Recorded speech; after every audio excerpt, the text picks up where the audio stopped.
Eu acredito que um dos erros mais comuns que as pessoas cometem quando se fala de política internacional, de desenvolvimento econômico, seja o de acreditar que há paz, que os interesses de países desenvolvidos e de multinacionais, de órgãos internacionais convergem com os interesses da nação. E eu vejo esse equívoco acontecer por grande parte da mídia, dos políticos, dos eleitores comuns, e eu acredito que entender que isso é um erro constitui aí talvez um dos passos mais importantes para você se tornar um nacionalista. Entender que os interesses da nação caminham no sentido contrário aos interesses desses grupos internacionais.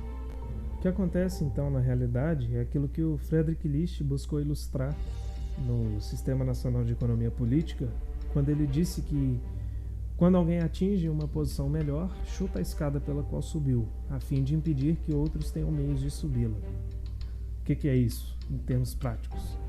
Um país ele se desenvolve a partir de certos passos que ele segue. E quando ele atinge o patamar elevado de desenvolvimento, ele vai fazer de tudo para inibir esses passos que ele seguiu, a fim de evitar que cheguem mais países naquele mesmo nível. E, portanto, quais seriam aí as ferramentas que os países desenvolvidos têm, né, para chutar a escada? Quando a gente olha para organizações como a OMC, o FMI, o Banco Mundial, a gente vê o quê? A gente vê organizações cujo intuito é aumentar o nível de dependência dos países subdesenvolvidos ao crédito internacional, ao capital internacional. Just as the Fed controls the amount of money in the U.S., the BIS, IMF, and World Bank control the money supply for the world. It is important to note that a radical transfer of power is taking place as nations become subservient to a supranational world central bank controlled by a handful of the world's richest bankers. As the IMF creates more and more SDRs by the stroke of a pen on IMF ledgers, more and more nations borrow them to pay interest on their mounting debts and gradually fall under the control of the faceless bureaucrats of the world central bank. As the worldwide depression worsens and spreads, this will give the world central bank the power of economic life and death over these nations. It will decide which nations will be permitted to receive further loans and which nations will starve. Tudo isso chama para aquilo que eu falei lá no começo. É uma guerra. O desenvolvimento é uma guerra.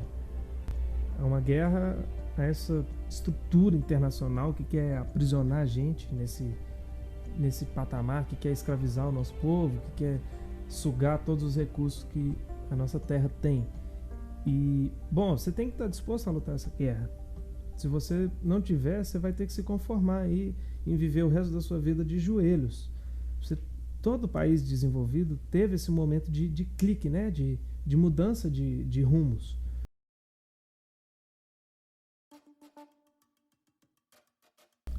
Um dos exemplos mais fantásticos que a gente tem aí no século XX, sem dúvidas, é a Coreia do Sul, que eu pretendo me prolongar mais sobre a Coreia do Sul no próximo vídeo, mas basicamente o que ocorreu por lá foi que até a chegada do General Park ao poder, a Coreia do Sul era um país muito pobre, com fome generalizada, desemprego em massa, taxa de alfabetização baixíssima, população com uma descrença muito grande na política por conta da corrupção.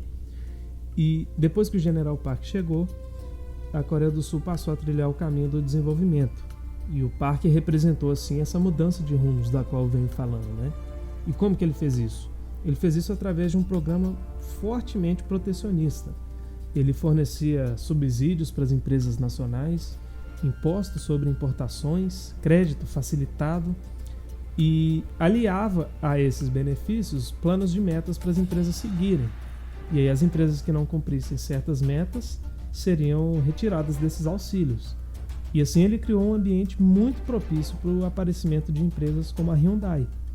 E aí, assim, em poucos anos a Coreia do Sul aumentou muito a sua exportação e aí virou, né? Deixou de ser um país que exportava peruca, bicicleta, guarda-chuva, para ser um país que exportava carro, celular, produtos eletrônicos, tecnologia de ponta, né? E isso só foi possível graças a essa mudança de rumos que o General Park representou. E então, quando você vê alguém aí resumindo o sucesso sul-coreano a investimento na educação, você fica com o pé atrás, porque não adianta você só investir em educação se você não tem indústria.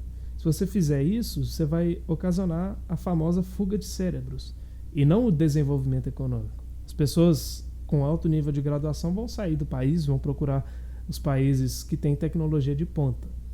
Então foi isso que a Coreia fez e é isso que o Brasil tem que fazer. E a gente está numa vantagem muito grande porque a gente tem muita riqueza nessa terra.